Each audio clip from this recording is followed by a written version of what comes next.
बाज खुद ही अपनी चोंच और नाखून पत्थर से घिस घिस कर क्यों तोड़ देता है, और आखिर ऐसा क्यों होता है कि बाज खुद ही अपने सारे पंखों को नोचने लगता है, जिसके बाद वो अपनी जान बचाने के लिए दूर पहाड़ों में जाकर छिप जाता है। चलिए जानते हैं बाज की इस पूरी दर्दनाक घटना के बारे में, जिससे हर एक बाज को अपने पूरे जीवन के दौरान एक बार गुजरना ही पड़ता है। इंसान के नाखूनों की तरह बाज के पंजे केराटिन से बने होते हैं, इसलिए पंजे लगातार बढ़ते रहते हैं। शिकार को पकड़ना और मारना पंजे को तेज धारदार बनाए रखता है और साथ ही उन्हें बहुत लंबा होने से भी बचाता है। लेकिन यदि पंजे नरम पड़ जाए तो यह बाज के लिए जानलेवा साबित हो सकता है। बाज अपने पंजे का उपयोग शिकार को पकड़ने के लिए करता है। पंजे का उखड़ना बेहद दर्दनाक ही नहीं, बल्कि खुद के लिए शिकार करने की क्षमता भी छीन लेता है। जब एक बाज किसी घटना में अपना पंजा खो दे तो आमतौर पर नया पंजा वापस उग जाता है, पर कभी-कभी ऐसा होता है कि शिकार करते समय बाज का पंजा किसी ठोस चीज से टकरा जाता है।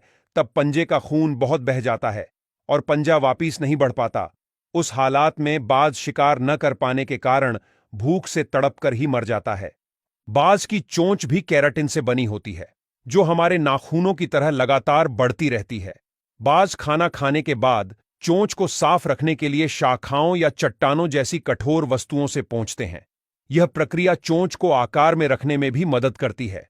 ऐसा कहा जाता है कि बाज की कुछ प्रजातियों का जीवन काल 70 वर्ष का होता है। अधिक उम्र तक पहुंचने के लिए बाज को अपने 40वें वर्ष में एक कठिन निर्णय लेना होता है।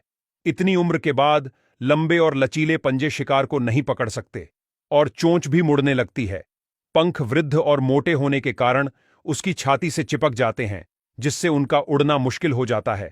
तब बाज के पास केवल 2 विकल्प बचते हैं, मरना या परिवर्तन की एक दर्दनाक प्रक्रिया से गुजरना, जो प्रक्रिया करीबन 150 दिनों यानी लगभग 3 महीने तक चलती है। इस प्रक्रिया के लिए आवश्यक है कि बाज कहीं दूर पहाड़ की चोटी पर उड़ जाए और अपने घोंसले में बैठ जाए, वरना बाज खुद किसी का शिकार होने का खतरा बना रहता है।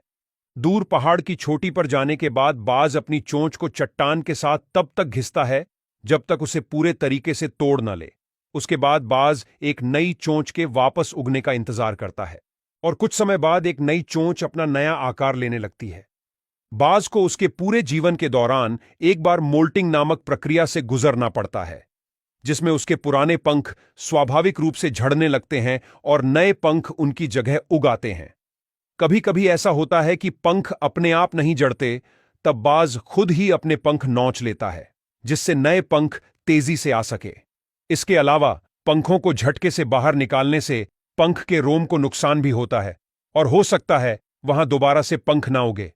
जब बाज के पंख अपने आप नहीं जड़ते, तब बाज अपनी चोंच से ही पंख को खींचने लगता है, जिसके पीछे एक ही वजह होती है कि बाज जल्दी से नए पंख पाकर अपना शिकार कर सके और अपनी भूख मिटा सकें।